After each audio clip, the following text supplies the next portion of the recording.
Welcome back. ఇక హైదరాబాద్ లో గంజాయి చాక్లెట్ల కలకలం రేపుతున్నాయి. కిరాణా షాపుల్లో విచ్చలవిడిగా గంజాయి చాక్లెట్స్ ను విక్రయిస్తున్నారు. జద్గిరిగుట్ట రోడ్ నెంబర్ 1 లో జయ ట్రేడర్స్ అనే కిరాణా షాప్ లో భారీగా గంజాయి చాక్లెట్ల గుట్టురట్టయింది.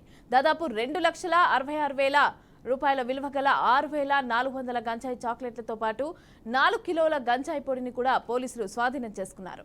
గంజాయి చాక్లెట్లు విక్రయిస్తున్న కిరాణా షాపు యజమాని మనోజ్ అగర్వాల్ ను పోలీసులు అరెస్టు చేశారు.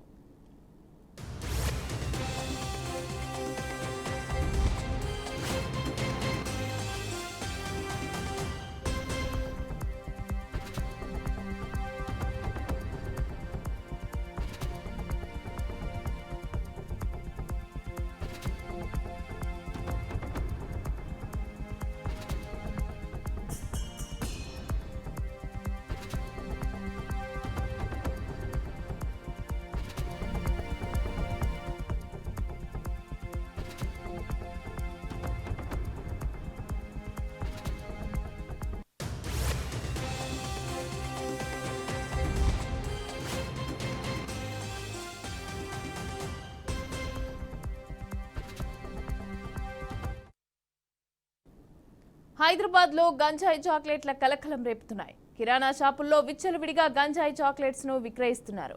జద్గిరిగుట్ట రోడ్ నెంబర్ 1 లో జయ ట్రేడర్స్ అనే కిరాణా షాప్ లో భారీగా గంజాయి చాక్లెట్ల గుట్టురట్టయింది. దాదాపు 2,66,000 రూపాయల విలువ గల 6,400 గంజాయి చాక్లెట్లతో పాటు 4 కిలోల గంజాయి పొడిని కూడా పోలీసులు స్వాధీనం చేసుకున్నారు.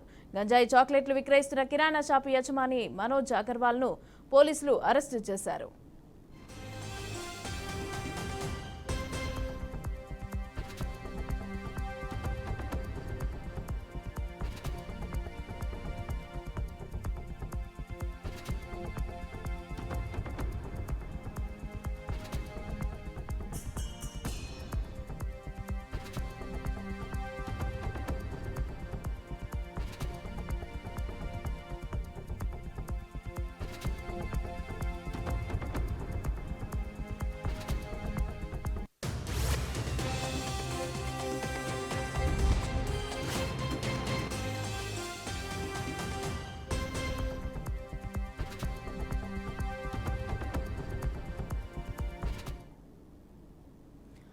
రైట్, జయద్గిరిగుట్ట రోడ్ నెంబర్ 1 లో అయితే గంజాయి చాక్లెట్లు కలకలం రేపుతున్నాయి. అయితే గంజాయి చాక్లెట్ దాదాపు 6,400 గంజాయి చాక్లెట్లను అయితే స్వాధీనం చేసుకున్నట్టుగా తెలుస్తోంది. అలాగే దాంతో పాటు 4 కిలోల గంజాయి పొడిని కూడా స్వాధీనం చేసుకున్నట్టుగా అయితే మనకు ఇన్ఫో అందుతోంది. అయితే దీనికి సంబంధించి పూర్తి డీటెయిల్స్ మా ప్రతినిధి లిఖిత అందిస్తారు. లిఖిత, చెప్పండి, అసలు ఈ గంజాయి చాక్లెట్లన్నీ ఎక్కడివి, ఎవరు తెచ్చారు, అసలు ఏంటి, ఆ యజమాని, షాప్ యజమాని ఏం చెప్తున్నారు, ఏంటి డీటెయిల్స్ ఎలా ఉన్నాయి? రైట్ మమత, కొద్ది రోజులుగా చూసుకున్నట్లయితే గంజాయి విక్రయం అనేది హైదరాబాద్ నగరంలో చాలా ఎక్కువగా కనిపిస్తున్నట్లుగానైతే తెలుస్తుంది.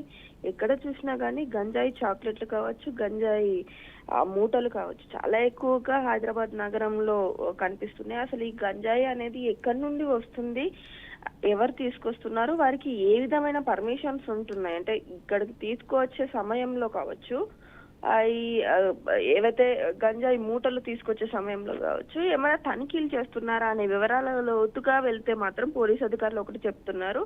ఇదంతా కూడా తీహార్ అలాగే బీహార్ ఈ రాష్ట్రాల నుండి గంజాయి మనకు సప్లై అవుతుంది. అది కూడా సాధారణంగా ప్రజలు ఏవైతే ఈ యొక్క రైల్వే స్టేషన్స్ లో రైలు ప్రయాణాలు చేస్తూ ఉంటారో వాళ్ళ సామాన్ల మూటలు ఏవైతే, అంటే ఇక్కడికి ఎక్కువగా వలస వచ్చి పనులు చేసుకునే వారు ఉంటారు, కూలీలుగా వర్క్ చేసుకునే వాళ్ళు ఉంటారు, వాళ్ళ ద్వారానే ఈ యొక్క గంజాయి అనేది సప్లై అవుతున్నట్లుగా కూడా పోలీస్ అధికారులు గుర్తించడం జరిగింది. ఎందుకంటే పెద్ద పెద్ద మూటలలో కావచ్చు లేదా పెద్ద ట్రక్కులలో కావచ్చు ఈ యొక్క గంజాయిని విక్రయిస్తే కనుక తప్పకుండా పోలీస్ తనిఖీలలో తెలుస్తుంది. కానీ సాధారణంగా ఇంటికి సంబంధించిన సామాన్లలో లేదా బియ్యం మూటలలో ఈ యొక్క గంజాయిని పెడితే తనిఖీ చేసినప్పుడు కూడా పైన తనిఖీ చేస్తారు, లోతుగా విశ్లేషించి ఇది బయటపడే అవకాశం చాలా తక్కువగా ఉంది. సో అందుకోసమే ఈ ఎవరైతే రోజు కూలీలుగా పనిచేసే వాళ్ళు ఉంటారో వారి ఎక్కువగా వారి అలసటను తీర్చుకునే ప్రయత్నంలో గంజాయిని ఎక్కువగా సేవిస్తూ ఉంటారు. అంతేకాకుండా కొంతమంది సాఫ్ట్వేర్ ఉద్యోగులు వారి యొక్క టెన్షన్ ని తగ్గించుకునేందుకు, ఇక విద్యార్థులైతే ఇది ఒక ప్యాషన్ గా కూడా ఈ గంజాయిని తీసుకుంటూ ఉంటారు. అలాంటి వారిని ఎక్కువగా టార్గెట్ చేసుకొని ఈ ఇతర రాష్ట్రాల నుండి ఈ గంజాయిని విక్రయిస్తున్నట్టుగానైతే పోలీసులు గుర్తించడం జరిగింది. వారి నుండి ఇప్పటికే చాలా వరకు ఈ యొక్క మార్చ్ అలాగే ఏప్రిల్ నెలల్లోనే దాదాపుగా 20 కిలోల గంజాయిని కూడా పట్టుకున్నట్లుగా పోలీస్ అధికారులు చెప్తున్నారు.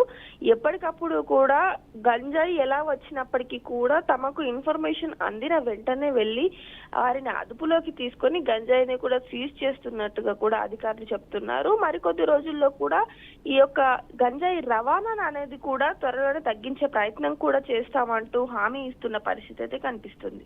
Right, thank you Likhita, thanks for the details.